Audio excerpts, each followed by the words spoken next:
There is a moment in life when you stop blaming your schedule, your workload, or the world around you, and begin to sense a quieter, more unsettling truth. The problem is not outside you, but inside your own mind. For Ethan, that realization didn't arrive during a crisis or a dramatic failure. It came on an ordinary day, sitting in front of a screen he knew he needed to focus on. When he suddenly understood that he couldn't hold a single thought still long enough to begin. He wasn't lazy, and he wasn't weak. He had goals, discipline, and ambition, yet his attention slipped away again and again, like water through open fingers. Every notification pulled him sideways. Every impulse redirected his focus. And without realizing it, Ethan stopped living with intention and began reacting to everything around him. His days filled with movement, but no direction. His mind stayed busy, but never present. That night, sitting alone in silence, he whispered a sentence that frightened him more than failure itself. "I know exactly what I must do, but I can't make my mind obey." What Ethan didn't understand at the time was that this quiet collapse wasn't the end of his discipline. It was the doorway to something ancient. Long before productivity systems, motivation hacks, and endless self-improvement tools, the shinobi of Japan trained their minds not to perform better, but to survive. They didn't chase focus and they didn't fight distraction. Instead, they built inner stillness so deep that chaos itself could not enter. In this video, you'll learn the Shinobi Method that rebuilt Ethan's focus, beginning with just 60 seconds a day. And if you've ever felt like your mind no longer listens to you, consider subscribing to this channel, because this is not about doing more. It's about becoming unshakable. Ethan's collapse did not arrive all at once. It didn't explode into his life like a sudden disaster. Instead, it crept in quietly, almost politely, disguising itself as small moments he believed he could ignore. A few seconds of zoning out during work, a task he meant to finish later, a message he would reply to after this one thing. None of it seemed dangerous at first, but those seconds slowly turned into minutes, and those minutes dissolved entire mornings before he even noticed they were gone. Each day began with intention. Ethan would sit down telling himself that today would be different, that today he would focus, that today he would take control again. But by midday, a familiar fog settled in. His attention jumped from tab to tab, thought to thought, never staying long enough to build momentum. He wasn't resting, and he wasn't working. He was drifting. His mind reacted to whatever shouted the loudest, while the things that truly mattered waited quietly in the background, untouched. What frightened him most was not distraction itself, but how automatic it had become. His hand reached for his phone before he realized he was bored. His thoughts escaped before he noticed discomfort. He didn't choose to scroll, to avoid, to delay, it simply happened. Ethan began to feel like a passenger inside his own mind, watching his actions unfold without permission. The harder he tried to force focus, the faster it slipped away, leaving behind frustration and a growing sense of failure. The people around him noticed the change before he did. Conversations faded halfway through because Ethan wasn't truly there. His eyes looked present, but his awareness had already wandered elsewhere. At work, tasks that once felt simple now required exhausting effort.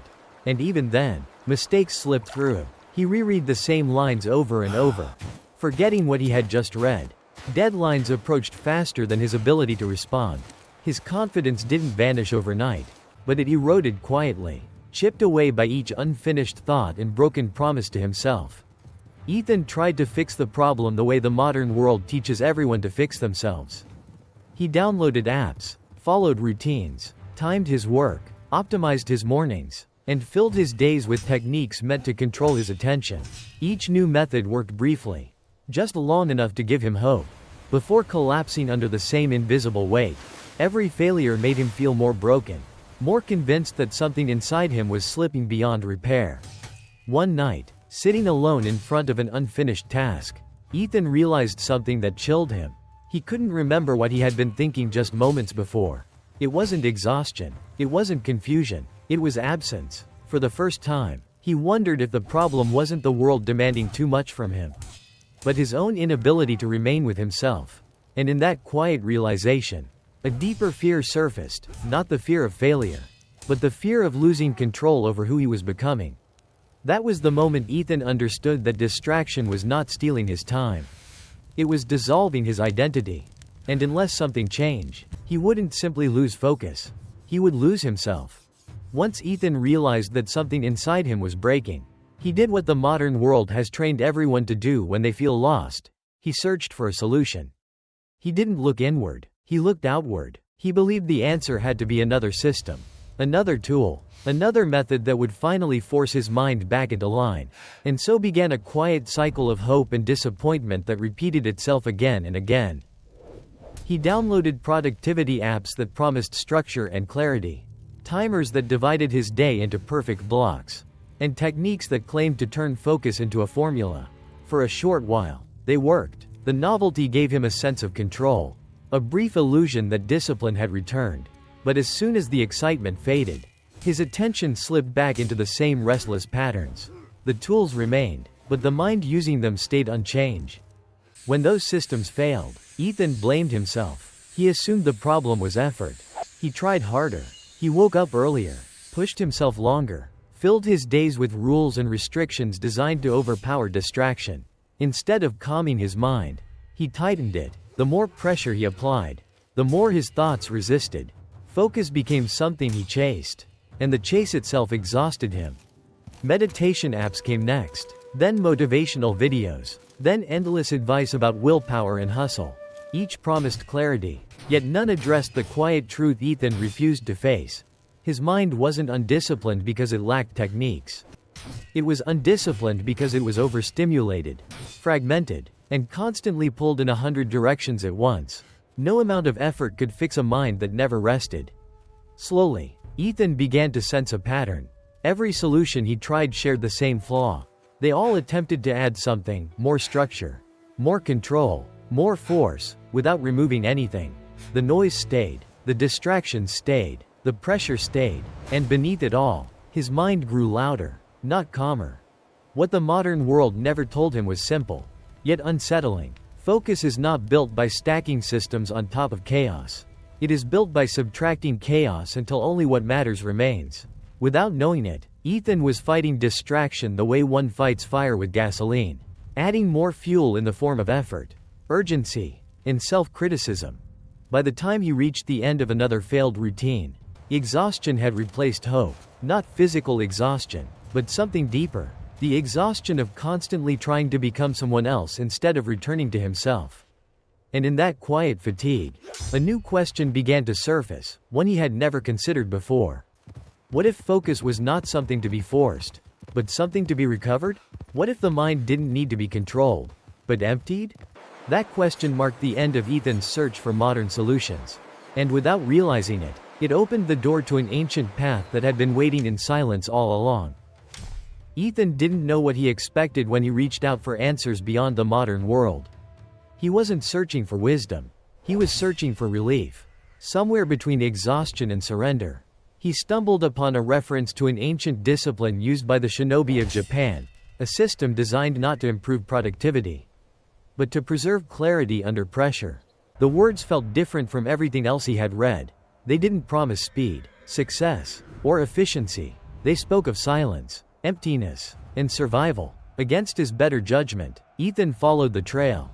The meeting place was unremarkable, almost invisible. No signs, no noise, no sense of urgency. When Ethan arrived, he felt an unfamiliar stillness settle around him, as if the world outside had been quietly shut off. An elderly man sat waiting, his posture relaxed, his presence heavy with calm. This was Master Ishida, a teacher whose eyes seemed less interested in Ethan's words than in the turbulence behind them. For a long moment, neither of them spoke. The silence itself felt like a test. When the master finally spoke, his voice was steady and unforced. "Your mind is loud," he said. It wasn't an insult or a diagnosis meant to impress.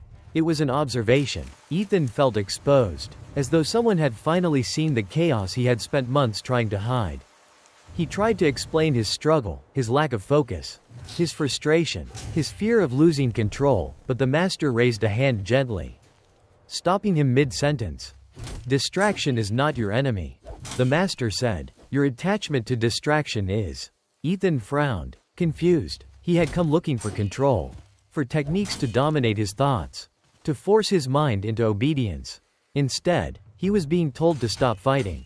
The master continued, explaining that the shinobi did not sharpen their minds by resisting noise, but by allowing it to pass without engagement.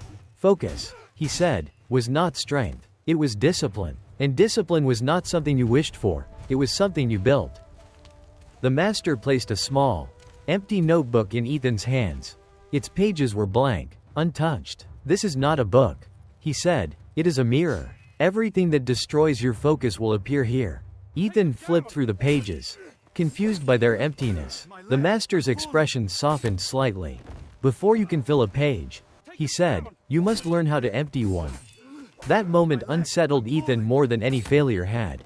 He realized that all his efforts had been aimed at adding more tools, more pressure, more control, without ever learning how to remove anything. The master wasn't offering a method to conquer the mind. He was offering a path to release it. For the first time, Ethan sensed that the problem wasn't that his mind was broken. It was that it had never been allowed to rest. As Ethan left that meeting, he felt no rush of excitement. No surge of motivation. What he felt instead was something quieter and more unfamiliar, a calm uncertainty. He didn't yet understand the shinobi path, but he understood one thing clearly. If focus was ever going to return, it wouldn't come from forcing his mind into obedience. It would come from learning how to step out of its noise. And with that realization, Ethan unknowingly took his first step into the shadows of his own awareness. Ethan believed the hardest part was behind him. After meeting the shinobi mentor, he expected clarity to arrive quickly, as if understanding alone would dissolve years of mental chaos. For a brief moment, it felt that way. His mind seemed quieter, his intentions stronger. He told himself that this time would be different. That discipline had finally returned. What he didn't realize was that the first lesson of the shinobi path was not success, but failure. The breakdown came sooner than he expected. On the third day of practice, Ethan sat down with full determination, ready to apply what he had been taught. He fixed his attention, slowed his breath, and prepared to remain still. But within minutes, his mind drifted, thoughts crept in, his body grew restless, irritation replaced calm. When he finally noticed how far his attention had wandered, disappointment hit him hard. The silence he hoped for collapsed into frustration. Ethan felt ashamed. He had imagined progress as a straight line, focus improving day by day, discipline strengthening without interruption. Instead, he found himself right back where he started, distracted and disappointed. Sitting alone, he judged himself harshly. He thought the failure proved something was wrong with him, that even this ancient path might be beyond his reach. The weight of self-doubt pressed heavier than the distraction itself. When he returned to the master and admitted what had happened, he expected correction or disappointment. Instead, the old man calmly poured tea and said nothing for a long moment. Then he placed a small cup in front of Ethan. A thin golden line ran along its surface, marking where it had once been broken and repaired. This cup has shattered many times, the master said. Each crack did not ruin it. Each crack revealed its structure. The master looked at Ethan and asked a simple question. When you lost focus today, did you enjoy it? Ethan answered honestly. No, he hadn't. He had noticed it. He had suffered through it. The master nodded. Then you did not fail, he said. A distracted man who does not see his distraction is lost. A man who sees it has already begun to return. Ethan listened as the master explained the principle that would reshape everything he believed about discipline. Focus is not the ability to remain perfectly attentive. It is the ability to return quickly when attention breaks. Discipline is not built by avoiding failure, but by shortening the distance between loss and return. The faster you come back, the stronger you become. That evening, Ethan wanted to quit for the day. He felt tired, frustrated, and defeated, but the master's words stayed with him. A shinobi does not wait for tomorrow to reclaim control. He returns now. Ethan sat down again, not with confidence, but with humility. He didn't aim for perfection. He aimed only to return. In that moment, something inside him shifted. Failure no longer felt like proof of weakness. It felt like proof that the training had begun. And for the first time, Ethan understood that discipline was not about never falling. It was about refusing to stay down. Only after Ethan had failed, returned, and learned humility did the master begin to reveal the structure beneath the philosophy. He did not call it a routine or a technique. He called it a system, built slowly, like a blade forged through repeated heat and pressure. Focus is not trained all at once, the master said. It is assembled, piece by piece. What Ethan was about to learn were the 5 pillars of the Shinobi focus system, 5 doors that all led to the same place. A mind that could no longer be stolen by the world. The first pillar was called Shadow Eye. It appeared almost too simple to matter. Ethan was instructed to choose a single object and place his full attention on it for a short window of time. Sometimes no more than 60 seconds. No analysis, no interpretation, just seeing. At first, his mind rebelled, searching for stimulation, meaning, or escape. But as the seconds passed, something unexpected happened. When attention was anchored to one point in reality, there was nowhere for distraction to grow. The world stopped pulling at him. Not because it became quieter, but because his mind learned how to grip. The second pillar was water breath, the art of breathing without force. The master taught Ethan to slow his breath until it felt continuous, soft, and unbroken, like water flowing through a narrow stream.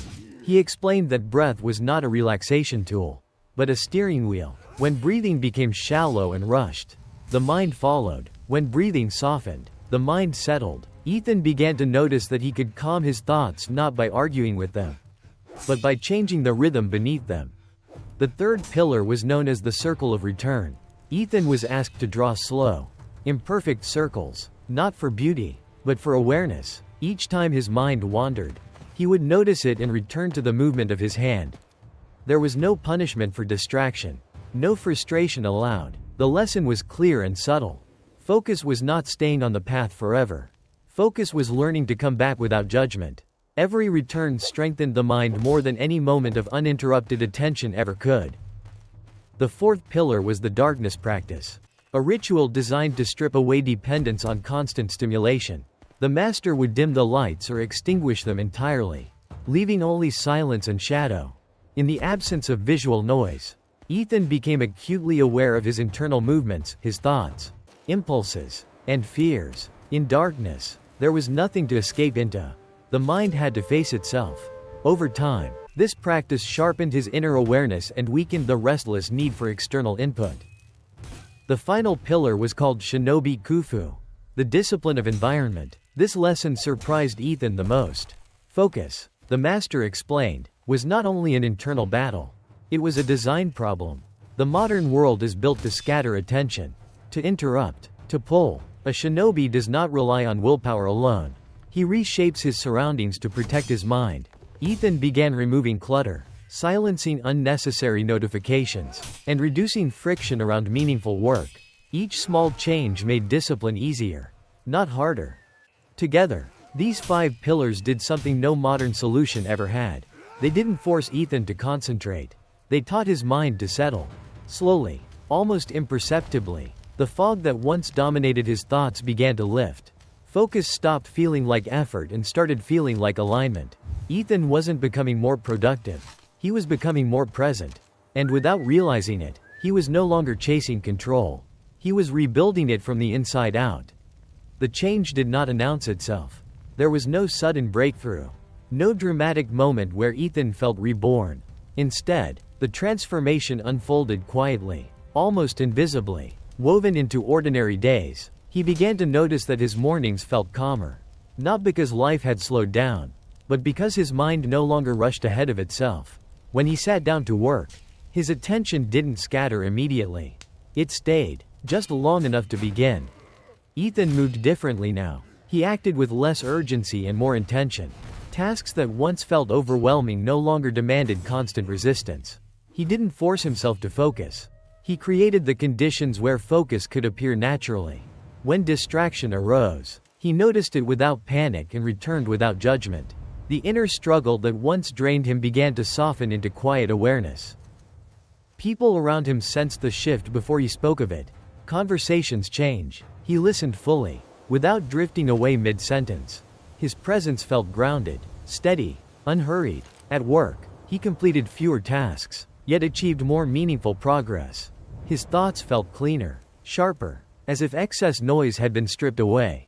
Focus was no longer something he chased. It was something he inhabited. What surprised Ethan most was how little motivation he needed. He no longer relied on pressure, guilt, or urgency to act. Discipline had stopped feeling like control and started feeling like alignment. When it was time to work, he worked. When it was time to rest, he rested. The constant internal negotiation, the mental bargaining that once consumed his energy, simply disappeared. Ethan also noticed something deeper shifting beneath the surface. He was no longer escaping discomfort the moment it appeared. Silence no longer felt threatening. Stillness no longer felt empty. In moments where he once reached for distraction, he now remained present, allowing thoughts to rise and fall without attachment. The mind that once dragged him from impulse to impulse had learned to obey without force. One evening, sitting quietly after a short practice session, Ethan realized what had truly changed. He hadn't become more productive. He had become more himself. The fragmentation that once defined his days had given way to a sense of wholeness he hadn't felt in years. Focus was no longer a skill he practiced, it had become part of his identity. And in that realization, Ethan understood the final truth of the Shinobi path. Mastery was never about conquering the mind. It was about returning to it. Months later, Ethan no longer measured his days by how busy he felt, but by how present he remained. The world around him hadn't changed. Notifications still existed, deadlines still arrived, pressure still waited patiently. What had changed was the space between stimulus and response. Where chaos once rushed in unchecked, there was now a quiet pause. And in that pause, Ethan chose. He no longer woke up with a sense of dread pressing against his chest. His thoughts felt ordered, not because they were controlled, but because they were no longer competing for attention. When he worked deeply. When he rested without guilt. His phone no longer dictated his movements. His mind no longer scattered at every signal. Focus had stopped being something he searched for and had become something he embodied. People began to ask him what had changed, what program he was following, what system had fixed his discipline. Ethan never gave them a complicated answer. He didn't speak about productivity or optimization. He spoke about subtraction, about silence, about learning to empty the mind before trying to command it. He understood now that a full mind is fragile, easily hijacked, easily exhausted. An empty mind is precise. An empty mind is resilient. An empty mind is free. The Shinobi path had taught him something the modern world never explains. You do not rise to the level of your goals. You fall to the level of your focus. And focus is not built through force, motivation, or endless effort. It is built through presence, return, and discipline practiced in small, quiet moments, again and again. If you've reached this point, it isn't by accident. It means you recognize something of yourself in Ethan's story. It means you've felt the pull of distraction, the fatigue of a scattered mind, and the desire to return to a version of yourself that once felt whole. The path doesn't begin with hours of effort. It begins with 60 seconds. One breath, one moment of awareness, one decision to return. And if you want to continue walking this path, learning ancient systems of discipline, focus, and inner mastery, consider subscribing to this channel. Not to consume more, but to remember less. To strip away what weakens the mind and reclaim what has always been yours. Master your focus, and you master your life. Walk with honor. As this story comes to an end, remember that focus is not something you force into existence. It is something you return to, again and again, in quiet moments that most people overlook. If Ethan's journey reflected something in your own life, take it as a sign, not to work harder, but to slow down and listen more closely. This channel exists for those who are tired of noise, tired of constant distraction, and ready to rebuild their inner discipline from the ground up. And if you feel drawn to this path, consider subscribing, not to collect more content, but to stay connected to a space where clarity, stillness, and self-mastery are practiced one step at a time. Until the next lesson, walk with honor, and protect your mind.